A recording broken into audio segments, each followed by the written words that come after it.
അഡ്ലെയ്ഡിൽ നടന്ന India Australia Border Gavaskar trophy test പരമ്പരയുടെ രണ്ടാം മത്സരത്തിൽ കളിക്കളത്തിൽ വാക്കുകളാൽ കൊമ്പുകോർത്ത ഇന്ത്യ പേസ് ബോളർ മുഹമ്മദ് സിറാജിനും ഓസ്ട്രേലിയൻ ബാറ്റ്സ്മാൻ ട്രാവിസ് ഹെഡിനുമെതിരെ ICC നടപടിക്ക് ഒരുങ്ങുന്നതായിട്ടാണ് പുറത്തുവരുന്ന റിപ്പോർട്ടുകൾ സൂചിപ്പിക്കുന്നത്. മത്സരത്തിന്റെ ഒന്നാം ഇന്നിംഗ്സിൽ ഓസ്ട്രേലിയൻ ബാറ്റിംഗിൽ നെടുന്തൂണായി മാറിയ ട്രാവിസ് ഹെഡ് സിറാജിന്റെ പന്തിൽ ക്ലീൻ ബൗൾഡായി പുറത്തായതോടെയാണ് ഇരുവരും തമ്മിലുള്ള വാഗ്വാദം പ്രധാനമായും നടന്നത്. 141 പന്തിൽ 140 റൺസ് നേടിയ ട്രാവിസ് ഹെഡിനെ മനോഹരമായൊരു ഇന്നിംഗ്സിൽ യോർക്കറിലൂടെ പുറത്താക്കിയ ശേഷമുള്ള സിറാജിന്റെ തീപ്പൊരി ആഘോഷം വിവാദമായിട്ടാണ് നിലനിന്നിരുന്നത്. ആഘോഷത്തിനിടെ ഡ്രസ്സിംഗ് റൂമിലേക്ക് പോകാൻ മുഹമ്മദ് സിറാജ് ട്രാവിസ് ഹെഡിനോട് ആംഗ്യം കാണിക്കുകയും ചെയ്യുകയുണ്ടായി.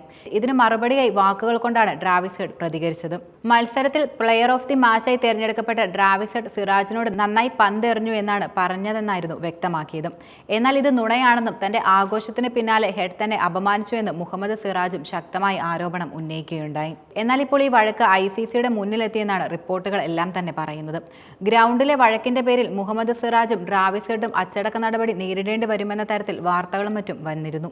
ഇത്തരം സംഭവങ്ങൾക്ക് പിഴയാണ് സാധാരണയായി ശിക്ഷയായി നൽകുക.